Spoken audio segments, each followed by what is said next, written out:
Hey everybody, it's Gail, and today I want to show you this 1950s rug. This is the only pattern photo for it. Great job, 1950s. Like, man, they love a good, slightly off pattern photo. Anyway, this pattern comes to us from freevintagecrochet.com, which I've sung the praises of many, many times and will continue to do so.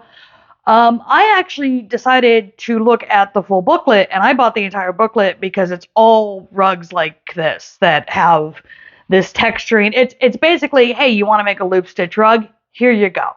It's a bunch of those. There's a couple that are embroidery. It's a really fun booklet. I highly recommend the whole thing.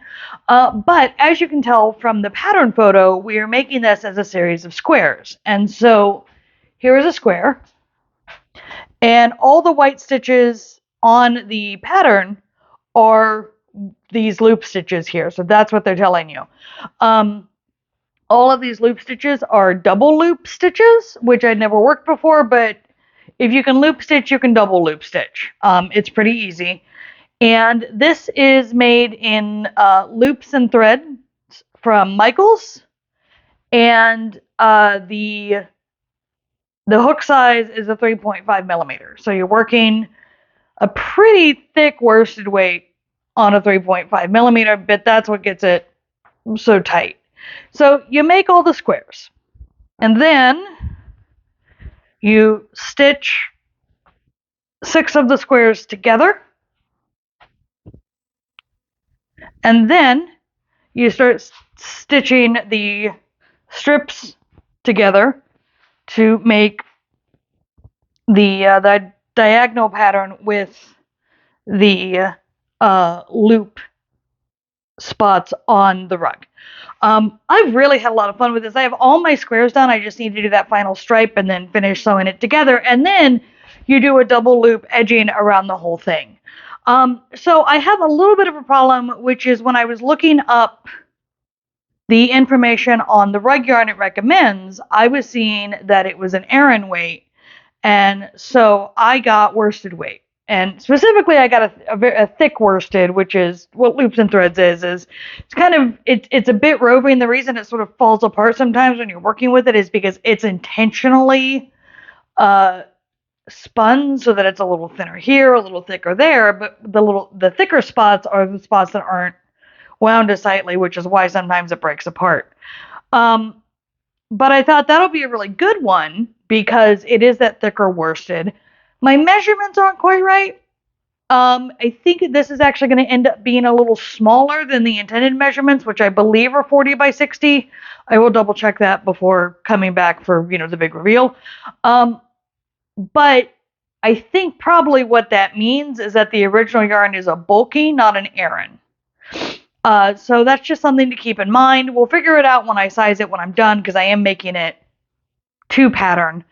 Like I said, I really enjoy this. The double loop stitch, one of the things that makes it really easy to keep working on, even though loop stitches can be a bit exhausting, is that you're not working a full row of loop stitches at any one time. Let me retrieve the square here.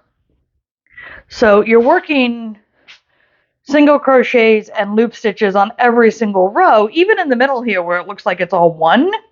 It's not.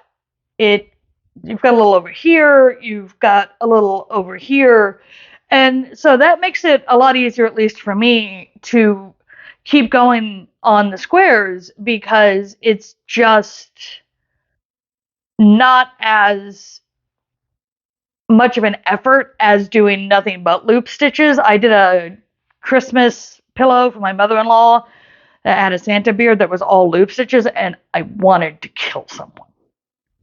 And these are double loops, so you would think I would want to kill someone twice, but no, like the double loop is actually pretty simple. I actually like it a little more than regular loop just because I find it easier to remember how to move my hook, weirdly. But yeah, so that's where we are right now. I have to go sew this to its brethren, and then sew it to its other brethren, and then sew it to its other brethren, and then put the trim on. The other thing I do want to say really quick is like you can really make these any size you want. Like they say, make 24 squares. And it's like, okay, but like, you can you can adjust really easily. Just make more squares and make sure you have enough to sew on neatly. But that is neither here nor there. Okay, I'm going to go and finish the actual assembling of the rug and put the trim on, and I will see you in a minute. All right, everybody. Here it is. Oh, I love it. It's so fuzzy. And I just got it in my mouth. By the way, I forgot to say, I said it was Loops and Threads. It's specifically Loops and Threads Facets, which is Michael's dupe for Lion Brand Landscape. And I really do love the Landscapes line. I think it's gorgeous, but you can get it. Loops and Thread is a little bit cheaper. I think like $1 or $2 cheaper.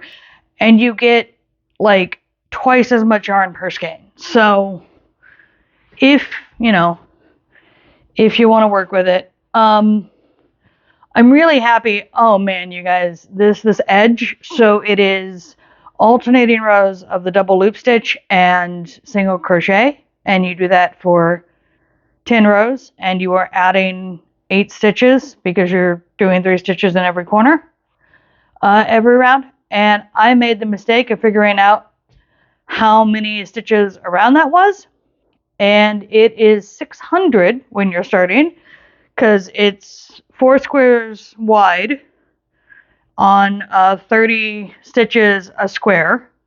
So 3 times 4 is 12. Add a 0, that's 120. It's 6 squares long, and it's a 30 by 30 square, so 6 times 3 is 18. Add a 0, 180. And then you double that number because you have 4 sides. I remember how to do math. It's very exciting. Anyway, yeah, this was a lot of fun. Now let's talk about the size of this, because I just double checked the pattern, and the pattern said it comes out to about 44 by 60. And I knew this was coming out smaller. And so I just measured, and it is 25 across the top by 36 down the side. And that's not a perfect ratio sort of thing, but it is pretty,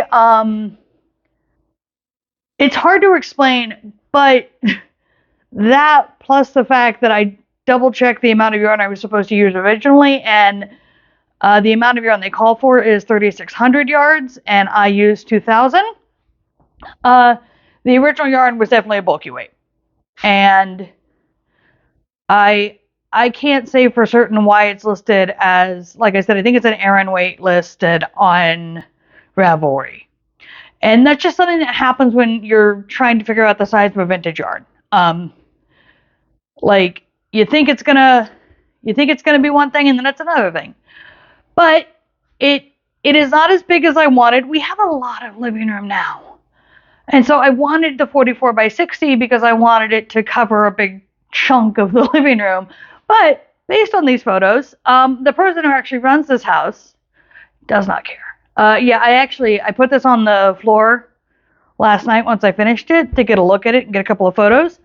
And I had to let Bean freak out on it when I came downstairs this morning to measure it and grab it to film it. So big hit. Also, no, it does not cover the whole of the space I wanted it to, but we have another spot that is not cold. So yay. Anyway, yeah, this is a fun one. And I know I did a terrible job explaining how to do the double loop stitch, but the booklet does a very good job of explaining how to do the double loop stitch. And that is in the pattern, whether you get the free version from Free Vintage Crochet or buy the whole booklet like I did. I will link to both down in the basement so that you can grab it.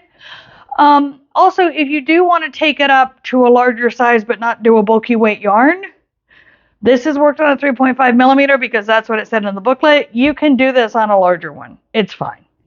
Honestly, the whole point of doing it on the smaller hook generally is to get that really tight gauge so that it looks really good and it holds together, and I guess the crumbs don't slip through on a rug. It's kind of funny to me that it would be something that you do on a rug, because I'm used to seeing it on pot holders where you want the gauge as tight as you can so you don't burn the fuck out of yourself. But to each his own. But yeah, you can go up a hook size really easily. I would also, if you're a Bernay blanket person, um, I would love to see this rug done in Bernay blanket, but I don't want to be the one to have to do it. Uh, and of course, do not use a 3.5 millimeter if you're gonna do it in Bernay blanket. Bring your hook size up appropriately. But I think this would look really good in like Bernay blanket or Bernay velvet. Ooh, I might actually do the velvet. I'm a sucker for that velvet. Do they still make the velvet? These are the questions I have to ask myself. Anyway, very happy with it. Very glad to have it. I'm gonna go put it back down on the floor so the dog can claim it again. And yeah, as always, if you enjoy what I do here, please like, subscribe, share, tell your friends, all of that fun stuff, and I will see you when I see you.